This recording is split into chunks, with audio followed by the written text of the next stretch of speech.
Hola amigos, bienvenidos al Portal del Villegas para esta edición de día viernes.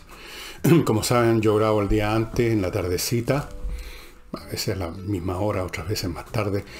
Y en el momento en que lo hago, se estaría discutiendo en la sala de la Cámara de Diputados el proyecto para el tercer retiro del 10%, a los que les quede 10%, a los que les quede algo, de sus cuentas en las asociaciones de fondos previsionales. Este retiro que, como ustedes recordarán, fue promovido en su primera ocasión diciendo que era por única vez. Hay que tener cuidado con eso de la única vez, porque los impuestos o ciertas medidas promovidas por la izquierda o por quien sea, ya vamos a ver el tema de impuestos, tienen una única vez que dura todas las veces. Pero en fin, se está discutiendo. Se intentó en un momento dado que esto fuese logrado mediante un cambio permanente de la Constitución, pero solamente lograron un cambio transitorio en la Comisión de Constitución. Y luego de esto se despachará al Senado, desde luego va a ser aprobado en la sala, cuenta incluso con los votos de una mayoría de, si no todo, la gente de Chile Vamos. Nadie se atreve a ponerse de pie frente a esa cuestión, porque están los votos. Hay una política que mira no hacia lo que necesita el país, lo que es posible hacer, lo que es bueno para la patria, usemos esa palabra tan anticuada para algunos, sino que lo que interesa es cómo voy yo en esta parada, cómo voy a aparecer como negándome a regalarle plata a la gente, cómo no me voy a poner en el bus que conduce la señora Giles. No hay que ser Gil, dicen, hay que seguir en esa onda porque de todas formas nos van a ganar, van a votar igual positivamente. Entonces, ¿qué sacamos con decir que no? ¿Qué importan los principios? ¿Qué importan las razones? Aquí lo que interesa es ganar en las próximas elecciones o tener una chance de ganar. El señor Sebastián Sichel, que como ustedes saben podría ser uno de los abanderados de la derecha, sea esta lo que sea en que se haya convertido hoy en día, llamó a estos retiros un cohecho moderno precisamente por esto. Es la gente en el Congreso estaría, por así decirlo, metiéndole mano a estos recursos que están ahí a la disposición para hacer lo que se supone que tienen que hacer los cohechos, comprar votos. Ese es un cohecho. El cohecho es la compra de votos. Entonces, no sé si esto puede llamarse directamente compra de votos, pero es algo bastante parecido, así que tiene razón. También se opuso a esto y hizo una exposición muy contundente Pepe Out, que hasta el momento es, diría yo, de la gente que estaba en el sector del, abro comillas, progresismo, el único de entre los que dentro de ese sector tienen muchas dudas de lo que se está haciendo, el único que ha tenido valor y pelotas suficientes para pararse en esta oportunidad y en otras a decir lo que piensa. Y lo que ha dicho es que él no se va a prestar al circo, que las platas tienen que salir de otro lado, que esto no tiene nombre, por así decirlo, que aquí los señores congresales están pensando lo que acabo de decir en las próximas elecciones, en ponerle caritas a la barra brava. No están pensando en el país. ¿Cuándo piensan en el país? Me pregunto yo. Y una otra pregunta que uno se hace, bueno, a este paso, pues van a inventar el cuarto retiro, que duda cabe. Ya no sé si con el tercer retiro ya las AFP empiezan a desplomarse, pero eso es lo que quieren en el fondo. Esto de que es para ayudar a la gente es una mentira. Yo no sé, en primer lugar, cómo se ayuda a la gente apoyando la idea de que se disparen en el pie, sacando sus propios ahorros previsionales y para gastárselos ahora. No veo en qué consiste la ayuda a la gente en ayudarla a tirarse por la ventana. En absoluto. Pero además, lo que ellos persiguen es demoler ese sistema. Si lo han dicho, algunos lo han dicho claramente. Ellos quieren sustituir el sistema de AFP, el ahorro individual, por el ahorro colectivo llamado Fondo Solidario, que sería un fondo muy solidario con los políticos y con la camarilla que sea que esté en un momento dado en el gobierno para que metan mano, como ha ocurrido en otras naciones. Entonces, eso es lo que quieren. Y entonces la pregunta es, ¿qué viene después? ¿Cuáles son las instituciones que están en la lista que hay que demoler? Ya demolieron al cuerpo carabinero, yo creo que lo demolieron, definitivamente. O sea, ya no tienen, ni siquiera se les ve en la calle. No pueden actuar en ninguna parte. O actúan muy débilmente. Lo liquidaron. Están liquidando las AFPs. Van a liquidar la Constitución, que supuestamente es pinochetista, pero que mantuvo el país funcionando bien durante 30 años. Van a liquidar después, supongo, a las ISAPRES, ese es el próximo blanco, pero no denlo por seguro. Después entiendo que vienen las Fuerzas Armadas. Las Fuerzas Armadas quizás se crean que están a resguardo en sus cuarteles, encerraditas, sin meterse en nada, están muy equivocados. Les va a tocar a ellos. Primero, ya les quitaron los fondos del cobre, que podrían parecer muy antiestéticos, todos los fondos reservados, pero que servían para que las Fuerzas Armadas tuvieran algún grado de independencia en su financiamiento, cosa que es fundamental para la subsistencia de Fuerzas Armadas creíbles, porque Fuerzas Armadas que no son creídas como eficaces por quien sea, es como no tenerlas. Ese fue solo el comienzo. Después van a empezar a hacer lo que se ha hecho en otras partes para destruir a las Fuerzas Armadas. Van a empezar a cambiar los mecanismos para poner a los generales, a las personas más importantes, van a empezar a escoger dentro de lo que hay los más cercanos a sus posiciones, o sea, las posiciones de la izquierda. A otros los van a arrinconar por miedo, a otros los van a comprar, manteniéndolos ahí hasta que se jubilen con ricas jubilaciones. Y hay otros mecanismos por los cuales una institución que se cree al margen e independiente de todo lo que pasa en el resto del país, la van a mutilar. Eso pueden darlo por descontado que así va a ser. Si ustedes quieren seguir ejemplo de cómo se hace eso, vean lo que pasó en Venezuela. Ahí era bastante más fácil en todo caso, por la manera como están constituidas allá las Fuerzas Armadas, pero tenían algún grado, digamos, de autonomía e independencia. Vean ustedes cómo se las compraron. Vean lo que pasó con las Fuerzas Armadas Argentinas. Ayudó en eso, por supuesto, la paliza que le dieron los ingleses en la isla Falkland. Y su participación en gobiernos golpistas absolutamente ineficientes, que no cambiaron nada estructuralmente de Argentina. Pero hay mecanismos. Así que las Fuerzas Armadas vienen también, están en la fila. Desde luego la autonomía del Banco Central, tarde o temprano la van a tratar de destruir, porque ellos quieren manejar las finanzas como manejan todas las cosas económicas, sobre la base de la voluntad y los buenos sentimientos. Después le toca la educación. La educación privada la van a arrinconar, la van a achicar, la van a meter en un cepo, para que ya no sea más en el fondo privada. Y no sé por cuántas otras instituciones van a ir a meterles mano. Y ya que estamos en eso, se van a crear muchos más impuestos. Ya vamos a destacar ese tema. Ahora se habla del impuesto a los súper ricos, pero después, cuando llegue el momento en que ya se comieron esa plata, le va a tocar a los ricos normales, no a los súper, sino que a los ricos que son ricos nomás, según como ellos los definan. Después les tocará a los prósperos nomás, que no son ricos, sino que son gente que está más o menos bien, porque se ha sacado la cresta toda la vida, pero eso en cierta forma es un pecado, que uno le vaya bien en la vida y tenga plata. Así que también van a haber más impuestos en la forma, no se van a llamar impuestos a los prósperos, impuestos a los más o menos ricos, impuestos a los burgueses, se va a llamar de algún otro modo, pero va a ser eso.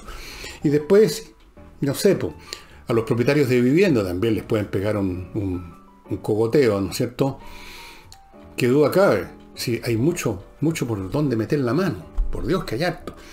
Así es que vamos a ver cuál va a ser el próximo blanco del progresismo. Por ahora están concentrados en demoler las AFP y demoler el gobierno.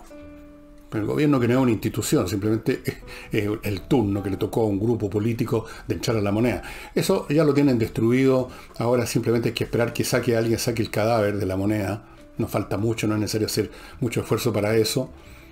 Y esperar que salga el cuerpo y ocuparlo, eso es lo que pretenden con su gente, para seguir este proceso de demolición. Vamos a ver.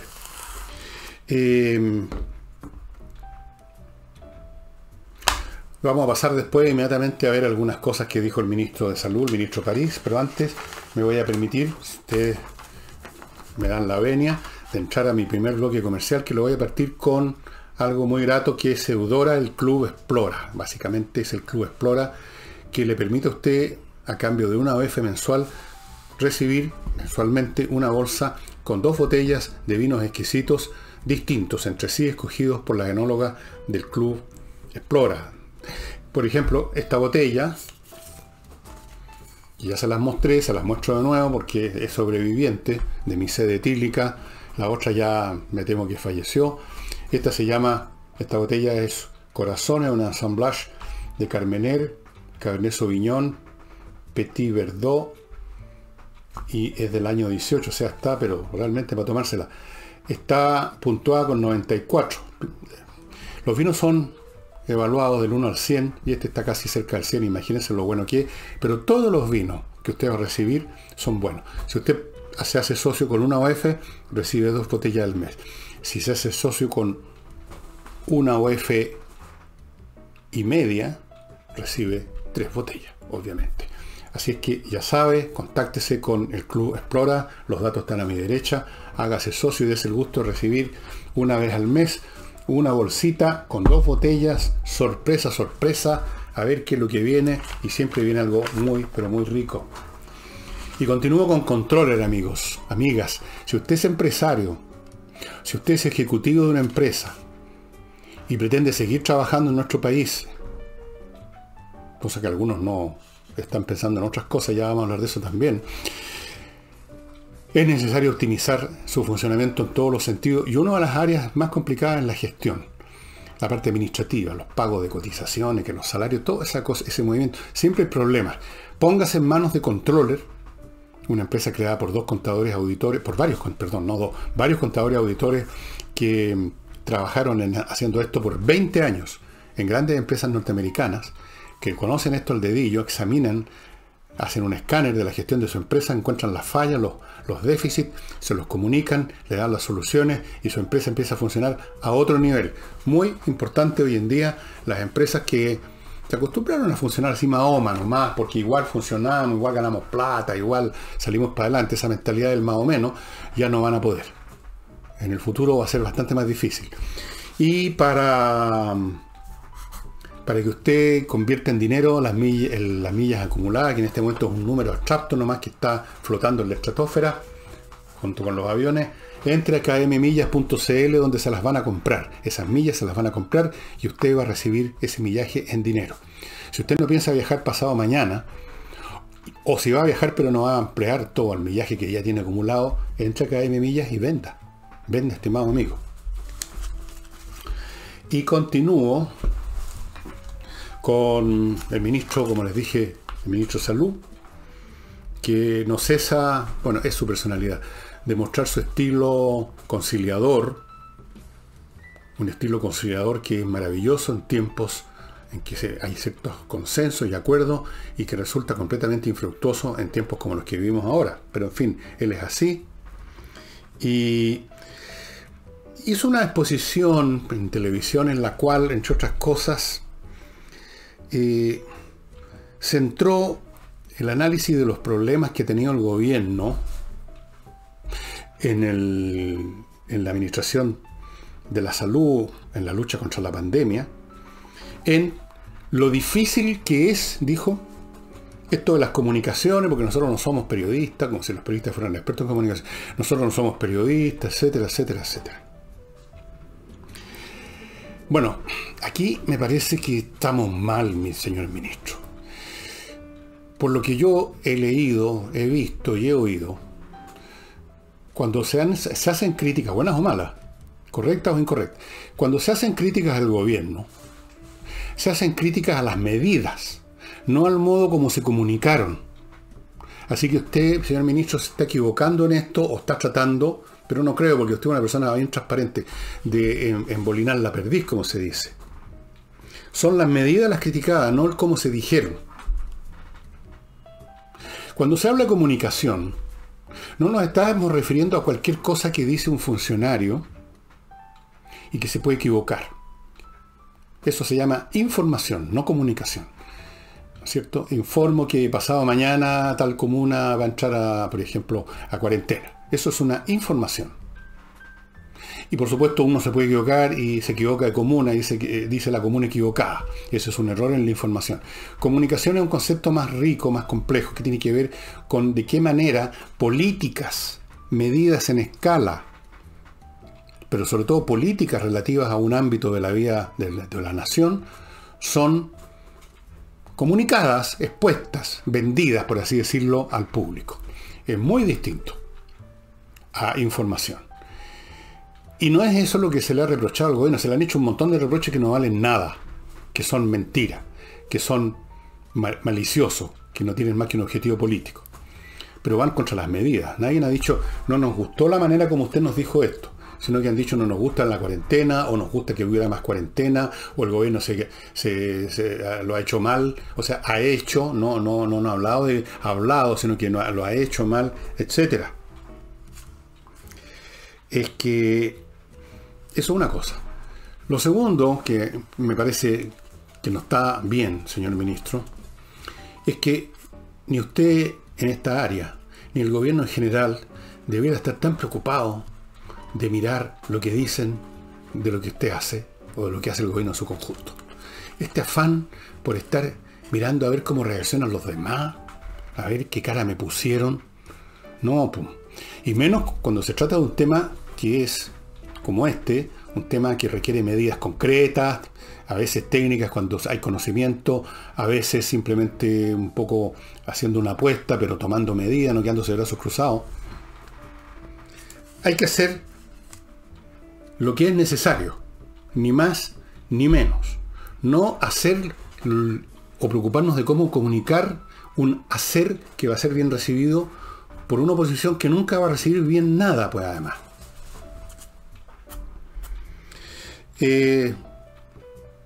No viene a cuento.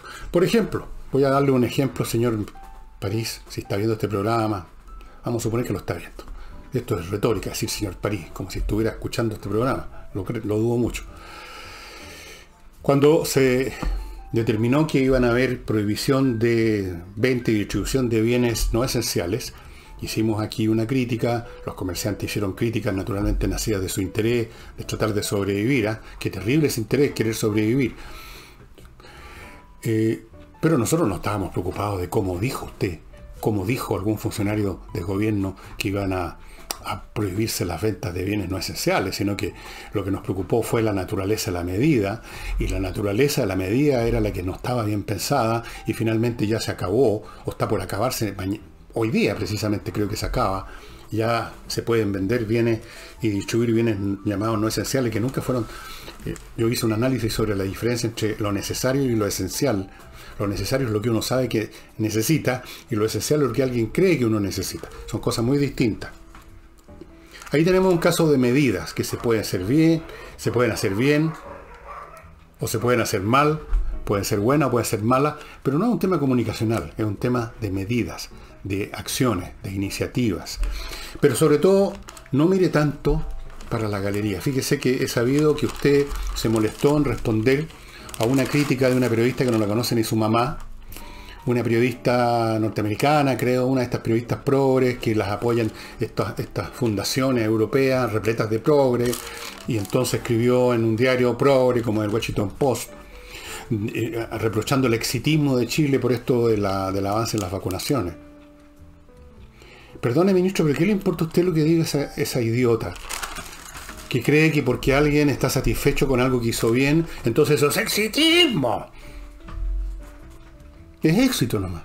Y si lo quieren calificar de exitismo para darle un toque de algo que no tiene relación con la realidad, sino que es un arrebato subjetivo, y si hay una tontona que escribe eso en el Washington Post, o que lo diga aquí en Chile, o que lo diga donde sea, ¿qué le importa a usted?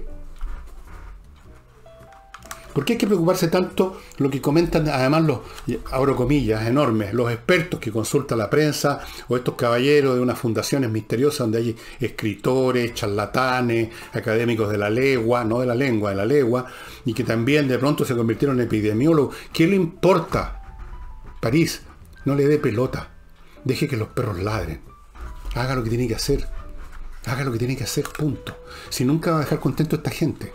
Van a buscarle por donde sea. Van a buscar, como se dice, la quinta pata al gato. Así es que Olvídese del asunto, haga lo que tiene que hacer. Si se equivoca, se equivoca. Si le achunta, que estupendo. Si se equivoca, rectifica, como hizo con esto los bienes no esenciales. Y eso es todo.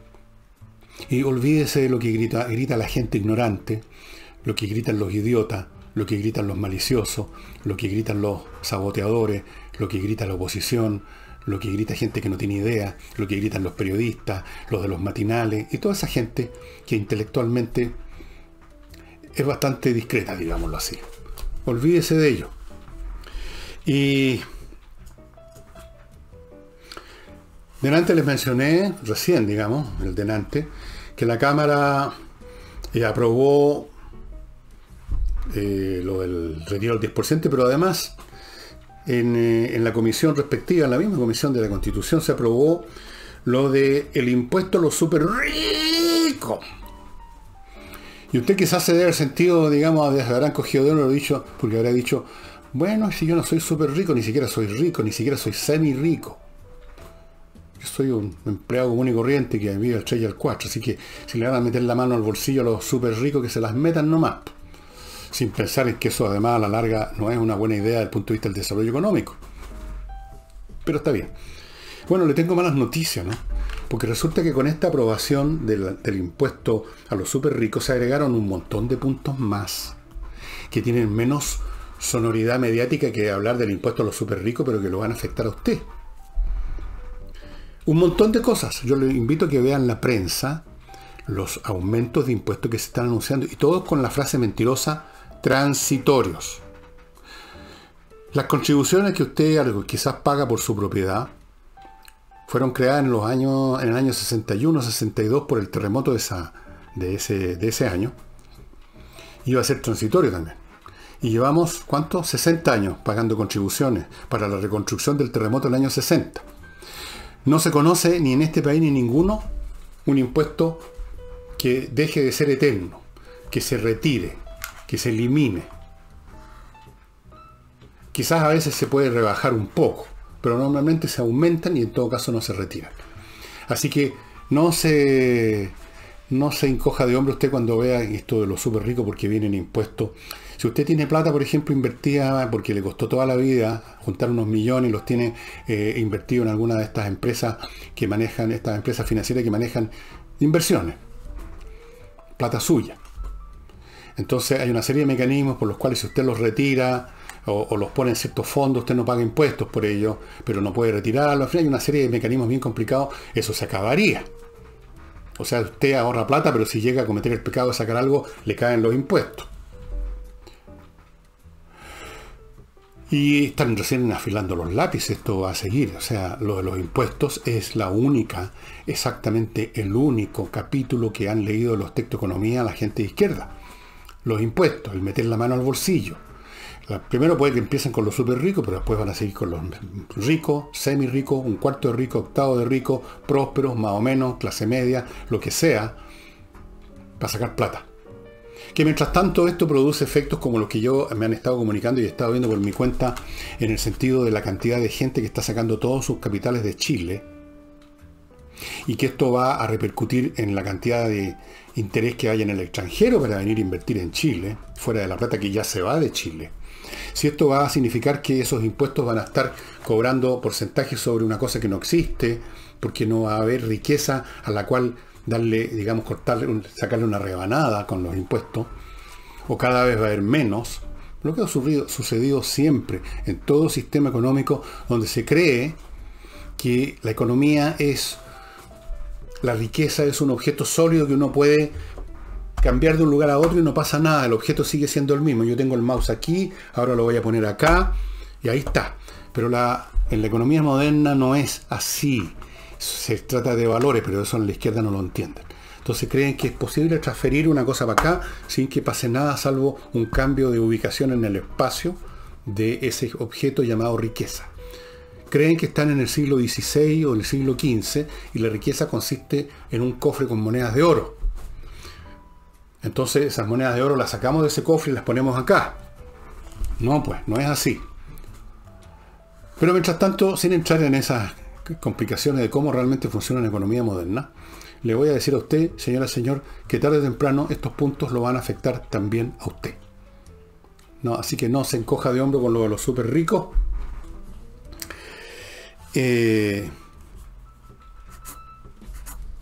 Y averigüe por su cuenta. Si usted es una persona que tiene fondos en una de estas empresas de inversiones, en un banco que hace eso también, y tiene un ejecutivo de su confianza, pregúntele cuánta gente está sacando plata del país.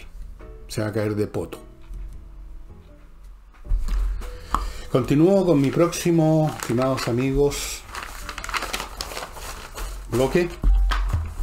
Les cuento que si usted quiere, a propósito de esto, quiere vender su propiedad, convertirla en billetes, Hey es el corredor inmobiliario más rápido de Chile. Punto. Hey es el corredor que sabe mejor administrar propiedades. Si usted es rentista, hágame caso. Punto. Hey sabe encontrarle buenos arrendatarios. Hey sabe tasar propiedades. Pero lo más importante, sabe vender.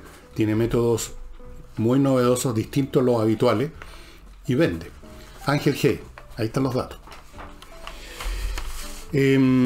Notarios Press, estimados amigos, .cl, entre ahí en vez de entrar a la notaría y instalarse por horas, si es que lo dejan entrar. No, usted instálese frente a su computador, abra la página de notariospress.cl, teclea lo que necesita de papeles, le van a pedir una serie de datos, los datos que le habrían pedido en la notaría cuando lo llegaran a atender, usted los llena y chao, manda el send. Notarios Press se encarga de hacer todo el proceso y ustedes lo llaman para ir a la notaría 5 minutos a firmar frente al funcionario, porque es un acto que requiere jurídicamente la presencia física, ¿no? Pero 5 minutos, no va a tener que esperar nada más. 5 minutos, o 10 minutos, o 15, a todo reventar si usted, digamos, va a paso polka. Notariospress.cl y espacioajedrez.com les cuenta que los productos que ustedes están viendo a mi derecha están disponibles. Les cuenta también que la distribución es expedita. Pablo tiene una gente que se encarga, porque él no está en Chile, el que se encarga de hacer la distribución, así que usted puede comprar esta caja con el tablero, con las piezas, con el manual para niños, con las 3 licencias, con la seguridad que le va a llegar en un tiempo razonable. Lo mismo con el reloj digital que ustedes están viendo, que le sirve para darle un color extra y emoción extra al juego. No olviden además estar pendientes de entrar a espacioajedrez.com para ver las ofertas de cursos que muy pronto van a empezar a surgir, o de otras iniciativas que está craneando Pablo. Ya los cursos que ofrecí hace tiempo están funcionando muy bien, se cerraron, pero eventualmente habrán más cursos. Esté atento Carcuro. Y continúo, amigos, con un dato que vi hoy día, en el sentido de que las fiscalías han imputado a 529.000 personas por temas sanitarios, fiestas y cosas como esta, y han sido sancionados, han sido condenados, dicen ahí. Pero en ninguna parte, curiosamente, encontré en la información en qué consistía la condena. Está claro que no los mandaron, digamos, a trabajo forzado, que no los mandaron a la cárcel por 10 años, o ni siquiera por 10 minutos. Está claro que tampoco les pusieron una multa, digamos, poco menos que aplastante. Me gustaría saber qué clase de condena están dando, porque ellos dicen que en un 60% de los casos de estos 529, o sea, 40.000 salieron colados.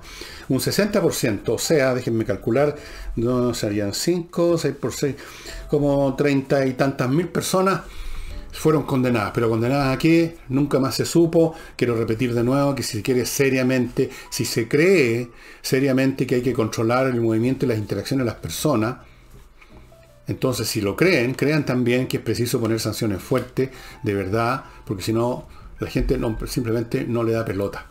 No le da pelota lo que diga el ministro Parilla, lo que diga el gobierno, lo que diga el ministro del Interior, no dan bola. De hecho, no le está dando a la gente bola nada de lo que diga el gobierno ni las autoridades, porque hace rato que en todo orden de cosas se perdió la credibilidad del Estado de Derecho. Y se perdió porque el mecanismo con el cual se sostienen directa o indirectamente todas las normas y leyes en cualquier sociedad que exista o haya existido, que es la sanción del Estado, ya no existe. Entonces, incluso la gente que quiere acatar las leyes empieza a mirar cómo los demás las quebrantan y dice, bueno, ¿y por qué yo soy el único huevón que sigue la ley? Yo también voy a fiestear, pues. yo también voy a salir a la hora del toque queda. Si total me pillan, no me pasa nada. Es una anécdota que le cuento a mis amigos después. Así que me gustaría conocer, a ver si se informa, cuáles han sido las condenas, en qué han consistido las condenas. Ahora quiero abocarme, estimados amigos, a un tema internacional que es de la mayor importancia y que lo voy a asociar con lo que he estudiado, leído, etcétera, en otro periodo histórico en que vimos hechos parecidos, pero de ese periodo histórico en cambio sabemos lo que ahora todavía no. Sabemos cuáles fueron las consecuencias.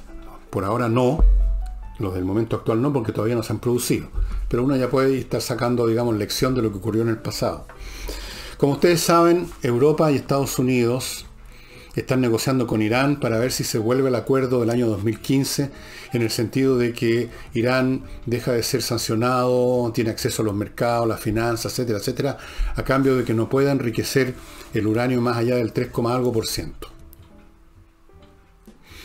En un momento dado, Estados Unidos se retiró cuando gobernaba Trump, porque era un tipo que gobernaba, efectivamente, porque arguyó de que el tratado tal como estaba era para la risa, que no tomaba en cuenta el tema del desarrollo misilístico de Irán, que son los vectores que llevan o pueden llevar armas atómicas, y desde luego pueden llevar explosivos convencionales, que los controles eran insuficientes, que las garantías eran insuficientes, que todo lo que se lograba, en el mejor de los casos, era postergar un año. Un año no es nada en la historia humana, ¿no?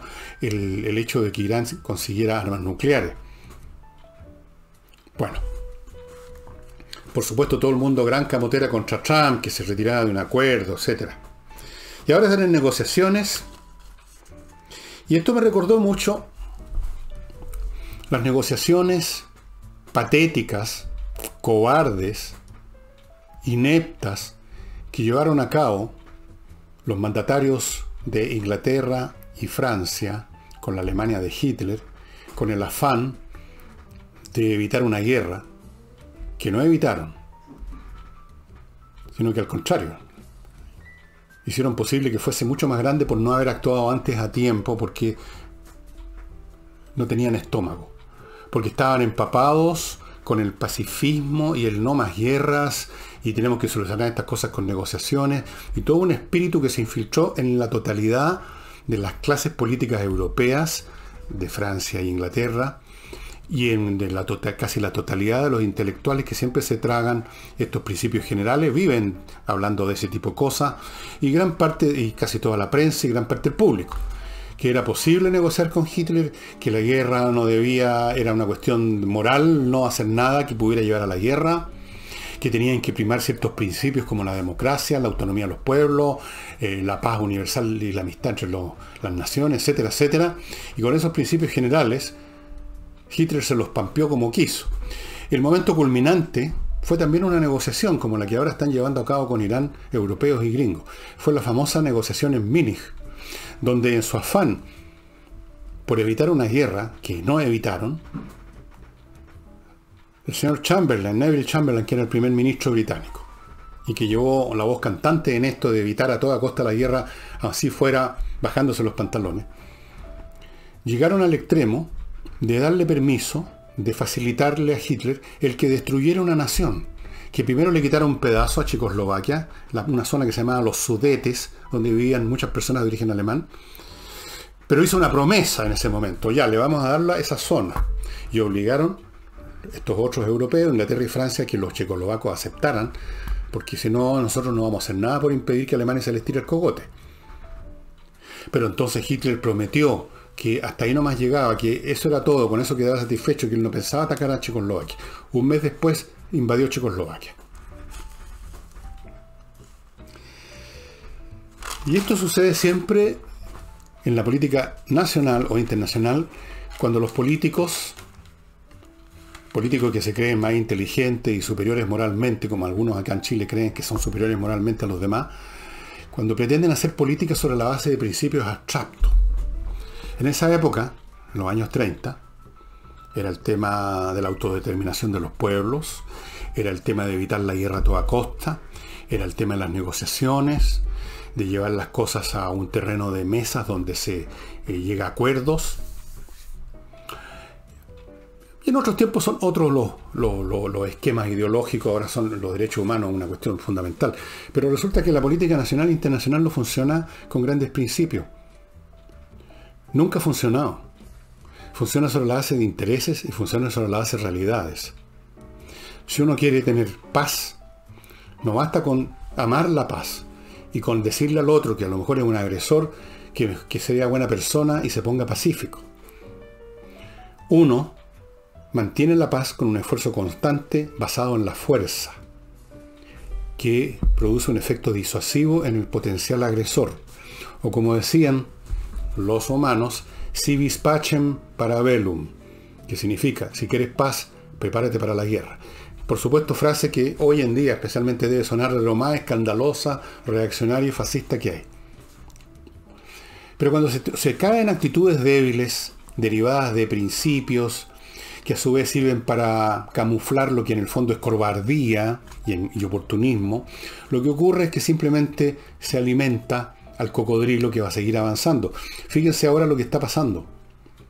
Irán va a obtener probablemente otra vez el pacto y por ninguna razón va a terminar con su proyecto, que para ellos es de importancia nacional, de desarrollar armas nucleares. ¿Ustedes creen que va a dejar Irán de desarrollar armas nucleares porque firmen un papelito ante una manga de burócratas de la Unión Europea? Europa entera, entre paréntesis, está en esta postura pacifista, débil, cobarde, que tuvieron en los años 30 con Hitler. Ahora la tienen con el Ayatollah, antes la tenían con Hitler. Uno ve los videos y las fotos de esos burócratas autocomplacientes, dándose la mano, riéndose, intercambiando bromas unos con otros, unos verdaderos pánfilos, muy bien pagados, y se da cuenta que hay gente que está dispuesta a cualquier cosa con tal de comprarse un mes o 2 meses más de paz, un mes o 2 meses más cobrando el sueldo. Y lamentablemente Estados Unidos ahora con la administración Biden está en la misma tesitura moral, mental, emocional, de ceder. Fíjense ustedes, a propósito ahora del conflicto que está por producirse quizás entre Rusia y Ucrania, Biden mandó al Mar Negro, que da a Ucrania, si ustedes ven el mapa, 2 barcos de guerra. Los rusos dijeron, no sigan entrando o van a pasarla muy mal, y Biden los retiró con la cola entre las piernas. Ahí está el resultado de políticas débiles que en el mejor de los casos producen iniciativas que tienen una apariencia de prestancia y de fuerza, pero que no tienen ningún sustento detrás, no hay nervio detrás, y por lo tanto, cuando llega el momento en que se les dice, bueno, muestre su juego, como hicieron los rusos, los tipos dicen, en realidad no tenemos nada, perdón, nos vamos, estábamos paseando por aquí nomás. Irán dice, mientras tanto, que no están en sus planes desarrollar armas atómicas. Tal como Hitler dijo que no estaba en sus planes invadir Checoslovaquia. Son mentirosos. Es evidente que van a seguir con sus planes. ¿Por qué no? Llevan años, han invertido fortunas para desarrollar el armamento nuclear. Mientras el pueblo iraní vive en una situación económica desesperada, el gobierno iraní, de los clérigos que propios de un mundo de la Edad Media, se han gastado cantidades infinitas. Parte de ellas se las dio Obama, un personaje overrated, pero de la manera escandalosa, creando estas plantas de enriquecimiento que son muy costosas, requieren centrifugadoras muy caras, miles de centrifugadoras. ¿Ustedes creen que va a parar todo eso Irán simplemente porque firmen un papel con una manga de pelotudos de la burocracia europea? No. La debilidad de Occidente frente a estos países o estos movimientos inspirados por una ideología religioso-política fuerte que arrastra detrás sí a fanáticos dispuestos a todo, dispuestos a morir desde luego. Occidente, saciado, debilitado por su propia prosperidad, no tiene ninguna oportunidad. Occidente no tiene ninguna oportunidad ante los chinos, ante los rusos y ante los iraníes. Ninguna. Pues no tiene estómago, como le pasó a la Inglaterra de la época de los años 30, que miraban las estadísticas de la Primera Guerra Mundial, todos los muertos que habían tenido, estaban choqueados, estaban traumados. Países civilizados se trauman con esas cosas. Pero al frente tenían a Hitler y sus nazis fanáticos dispuestos a cualquier cosa.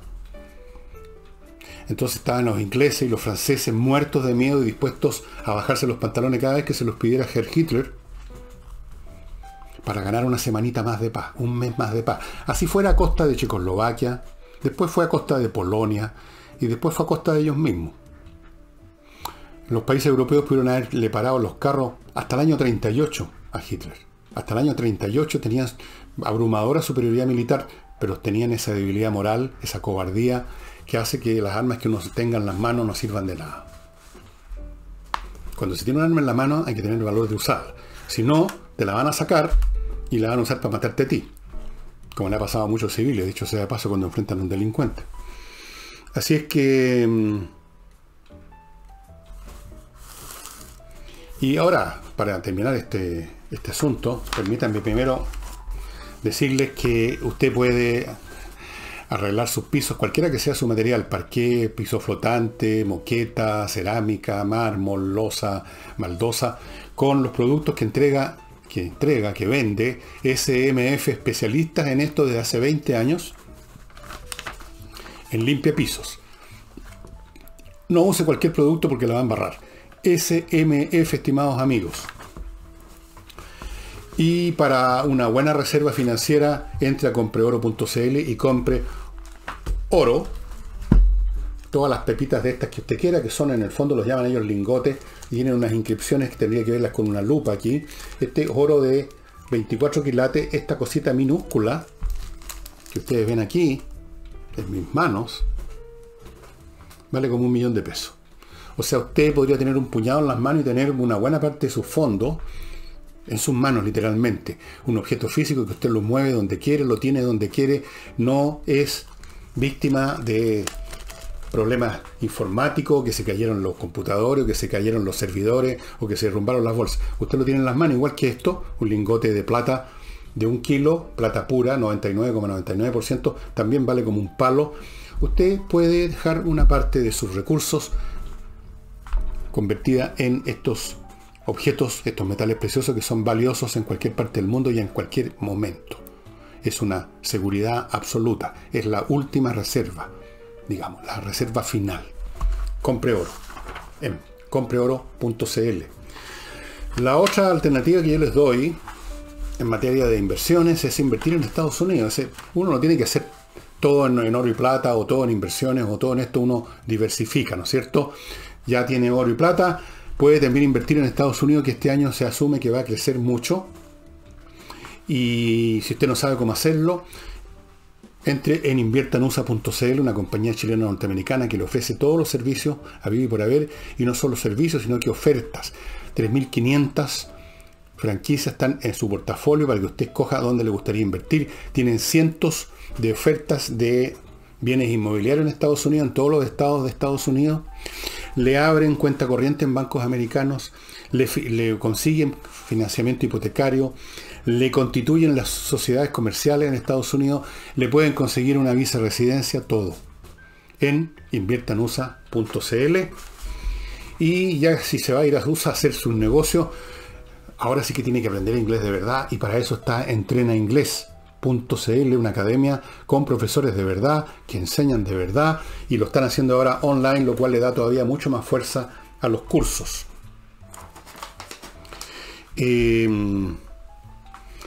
Y a propósito de la debilidad de Estados Unidos y de la debilidad de Occidente en general, no solamente Occidente se ha debilitado por muchas razones históricas que tienen que ver que cuando una sociedad, una civilización alcanza cierto umbral de relativa prosperidad, pierde mucho sus capacidades para portarse con vigor, digamos, frente a adversarios más rústicos, más brutos, más bárbaros, más salvajes, más decididos, más fanáticos, más dispuestos a mover y no quedarse sentado apoltronado en un sillón. Además de eso, tenemos ciertas debilidades en el plano mental en algunos regímenes. Fíjense que Biden, el presidente norteamericano, el que hizo que entraran 2 barquitos de guerra norteamericanos, el Mar Negro, y ahora los hizo retirar cuando los rusos los amenazaron, es el mismo personaje que ahora está llamando por teléfono a Biden, a Putin, para hablar con él, pero es el mismo presidente que antes lo trató de asesino. Cuando un estúpido periodista, porque hay que ser muy estúpido para hacer preguntas así, le hizo una pregunta estúpida, y Biden respondió estúpidamente. Sí, dijo, parece que efectivamente Putin es un asesino. ¿Cómo se le ocurre? ¿Dónde tiene ¿Con qué está pensando Biden? Que aunque fuera Atila Putin, uno no trata a un mandatario extranjero con el cual va a tener que tener relaciones, y un mandatario extranjero tan importante como el presidente, el gallo que dirige Rusia. ¿Cómo se le ocurre? Y después tiene que llamarlo por teléfono pidiéndole una reunión, rogándole una reunión. Un poco como hacía Chamberlain con Hitler. Chamberlain es el viejo imbécil que llegó de vuelta agitando un papelito: aquí traigo la paz de Europa, un año antes que empezara la guerra, después que había vendido a Checoslovaquia a Hitler, después que lo había vendido todo. Y ahí está Biden ahora rogando por favor una conversación telefónica, y no se la han dado. No quiere, Putin no está interesado en reunirse con este caballero. O sea, estas debilidades, digamos, en el cálculo de las cosas, este embrollo con principios abstractos, como que lo que pasa es que Rusia, los derechos humanos, y que hizo esto y lo demás allá, y los otros también, como si los americanos fueran inocentes de atropello a los famosos atropellos a los derechos humanos. La frase ya estándar, atropello a los derechos humanos. No se hace política internacional con principios generales, con abstracciones, con valores. Eso que lo hagan los curas en el púlpito. Las relaciones internacionales se basan en realidades. Como dijo, Stalin le dio una lección de eso a Churchill en un momento. Churchill era un hombre muy realista, pero de repente parece que se olvidaba de su realismo. Y en una de las reuniones, creo que fue en Yalta con Stalin, le empezó a contar lo que el Papa creía, el Papa en esa época, Pío XII, qué es lo que pensaba el Papa sobre el futuro de Europa después de la guerra, porque era claro que estaban derrotando a Hitler. Y que el Papa piensa esto, y que el Papa piensa lo demás allá. Y Stalin lo miró y le preguntó: ¿cuántas divisiones dijo usted que tenía el Papa? O sea, ¿cuántas divisiones militares? ¿Cuántas divisiones dijo usted?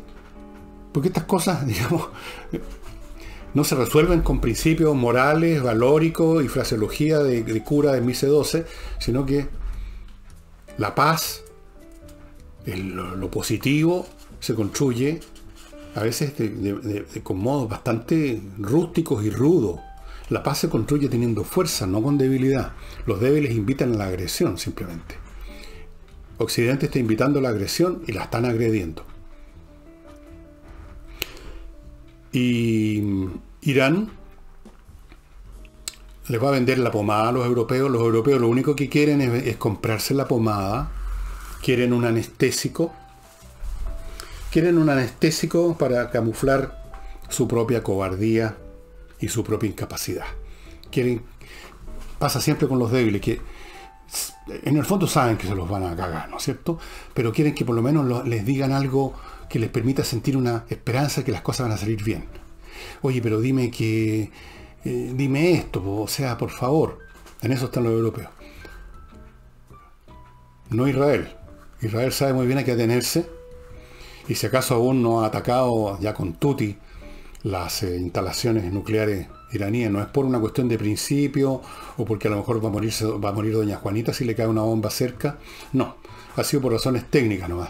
De si es factible, cómo sería factible. Probablemente están preparando algo para que sea factible, y si no es factible no lo van a hacer, pero no es por principios de moralina y de discurso y de las tonterías que estamos acostumbrándonos ahora a ver en el mundo, en todo orden de cosas, y desde luego en nuestro país, donde la economía y muchas instituciones van a ser y están siendo demolidas sobre la base de principios abstractos de una supina estupidez.